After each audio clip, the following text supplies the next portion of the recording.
If you're looking for a foolproof recipe to cook the perfect prime rib for your next big holiday meal, then this is the only video you need. In this video, I'm gonna show you how to smoke a prime rib to a perfect medium rare and then finish it with a quick sear so you get a delicious and flavorful crust. We're gonna talk about how much prime rib you should buy to feed everyone at the table, what temperature to smoke it at and for how long, and how to set yourself up for success so you don't overcook that expensive cut of meat you just bought. So stop looking at 10 different prime rib recipes just to find one that'll actually work. Just watch this video from start to finish, follow all the instructions, and get ready to become a prime rib legend at the dinner table.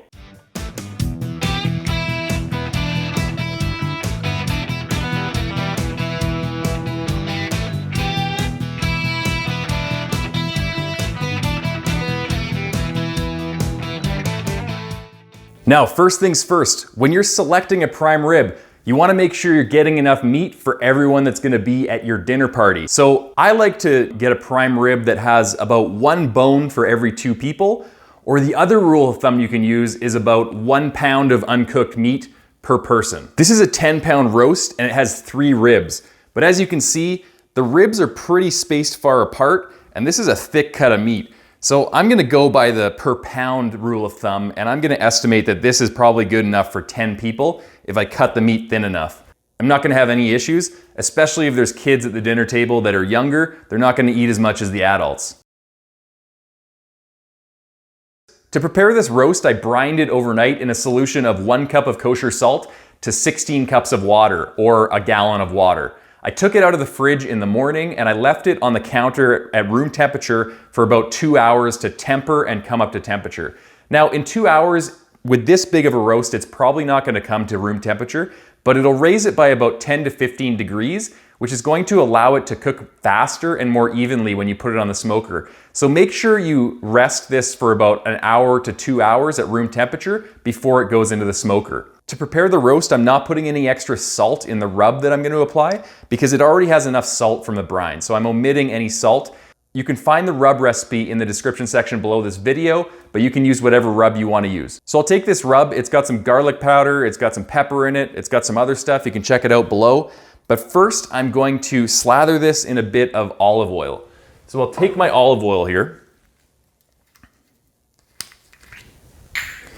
and I'll just pour a little bit on, just to get a thin layer on. And then I'll just slather that on. This is going to act as a binder so that when we put the rub on it, it has something to stick to. It's also going to help the meat dry out throughout the cook and form a nice crispy bark on the outside. There we go. And then we'll take some of our rub and we'll just start applying it. We don't want to put too much on because if you put too much on, it kind of gets a little bit burnt and a little bit too crusty. You want that meat to kind of shine through. So you're just putting a really thin layer. There we go. We'll rub that in a little bit. This prime rib has been left at room temperature for about 2 hours, so now it's time to talk a little bit about temperature and time. This is really difficult to get right because you could have a different size of prime rib, it could be a different quality, it could have a different fat content, it could be a different primal cut from a different area of the animal. All prime ribs aren't the same cut, they come from a long section of ribs, and it could vary the cooking time depending on what size of cut you get and the diameter of the cut. So what I recommend as a rule of thumb is 21 minutes per pound at 225 degrees Fahrenheit. For a 10 to 14 pound bone-on roast, this rule of thumb will get your prime rib to 120 degrees internal temperature, at which point you'll pull it out of the smoker and let it rest uncovered for 30 minutes.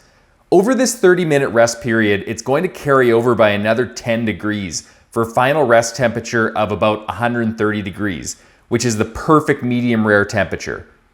It's important to note that this is only a rule of thumb, and the only way to know when your prime rib is done is by plugging in a meat probe into the very center of the roast and monitoring the temperature so you can pull it out at exactly 120 degrees. So get yourself a good thermometer that has a cord attached to it so that you can see what temperature the meat is at the very center of the meat at all times. That's the only way you're going to gauge how fast the meat is cooking, how fast the temperature is rising, and if you're on target to serve this at the right time.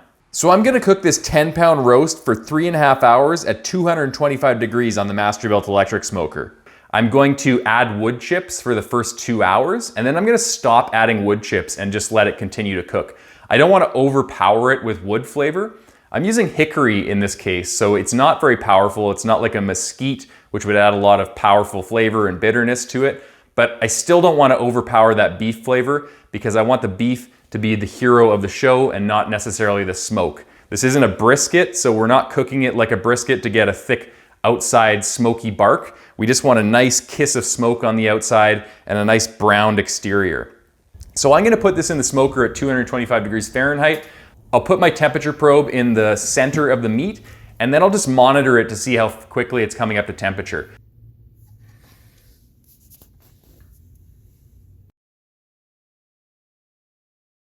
After 3.5 hours, this roast came up to exactly 120 degrees, at which point I removed it from the Masterbuilt and placed it on a cutting board uncovered for 30 minutes. I placed a probe about 1 inch from the outside of the roast and my therm pen directly in the center. Now get ready for some nerd talk because this is where it takes a bit of explanation. You might be thinking, why take it out at 120, which is rare, when you want it at 130 to 135, which is medium rare? Well, when you rest your prime rib, it's going to come up anywhere from 8 to 15 degrees in temperature, depending on how big it is. The bigger it is, the more heat it retains to continue cooking the inside. So we need to take it out at 120 so the final temperature comes up to exactly 130 to 135 after resting it. The outside probe started at about 150 degrees and the inside probe was about 120 when I removed it from the smoker. After 20 minutes, the internal temperature rose to 126 and the outer temperature lowered to 137. After 30 minutes, the inner temperature rose even more to 129 and the outer temperature came down even more to 132. Then finally at 35 minutes, the inner temperature hit 130 and the outer temperature also hit 130. Basically, it hit equilibrium. So what's going on here? Well, it's kind of like playing shuffleboard or curling. You want to release the rock with just enough energy so it comes to rest right on the bullseye or the button. Too much energy and you shoot way past it, and too little energy and you fall way short. So resting is really an art, but it's well worth it if you get it right.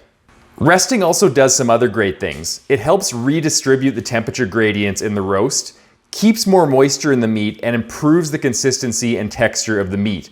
This is why I call resting one of the fundamental pillars of great barbecue. All right, we're done talking about resting. Now let's talk about searing your prime rib, which is the final step.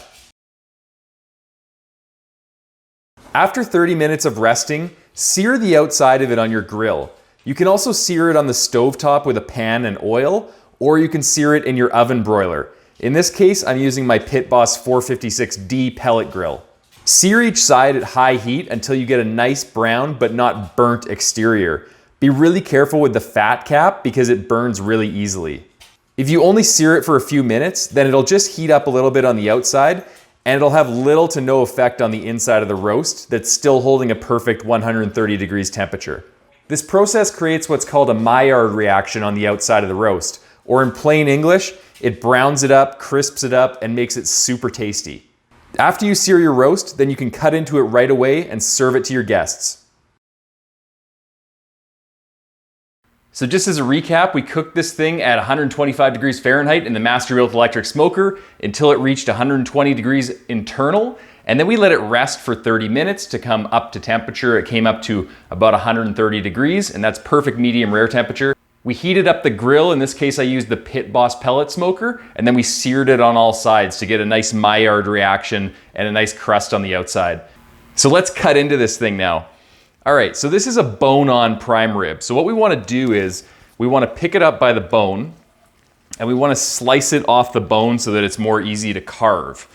So we'll just get it started here with a long, thin knife that I have that I usually use for cutting briskets. And we'll get as close to the bone as we can.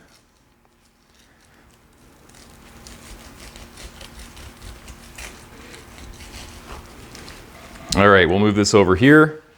Slice it as close to the bone as you can. And then it'll start pulling apart just with gravity.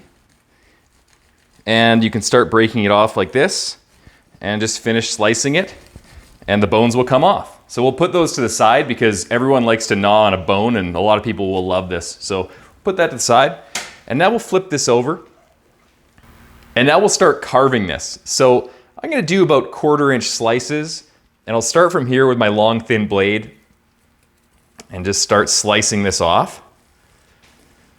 Oh man, this looks good.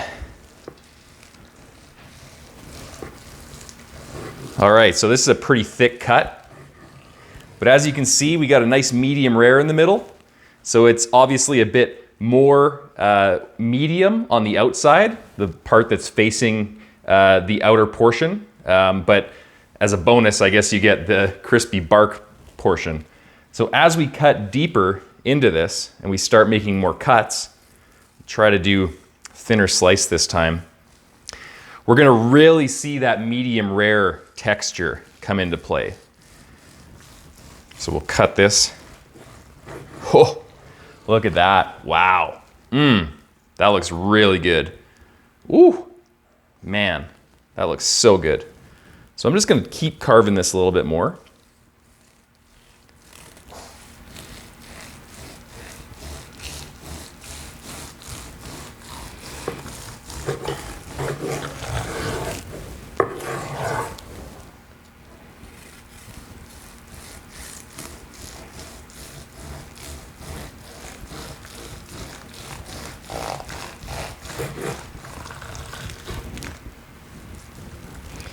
There we go. And as we get to the center, we can really see that medium rare consistency. That's perfectly cooked in the middle.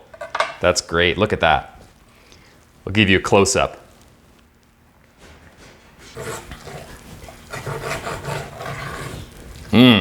Wow, that looks good. Man, so that's a perfect medium rare. I really love this reverse sear method because it lets you gradually rise the temperature up just so it hits that perfect 130, 135 zone, and then you can just hit it with a quick sear at the very end to get that nice bark on the outside. This is great, this is perfect. So what I do now is, if I was serving a dinner party, maybe at Christmas or Thanksgiving, I would serve this up right away because it's hot right now, and I'd put this all on a platter, and I'd serve it so the dinner guests are getting it while it's still warm and it's at its best. Well, thanks a lot for watching, guys. I hope you found this video helpful. If you liked this video, hit that like button and hit that subscribe button as well so you can stay up to date on all my latest videos. All right, guys, happy smoking.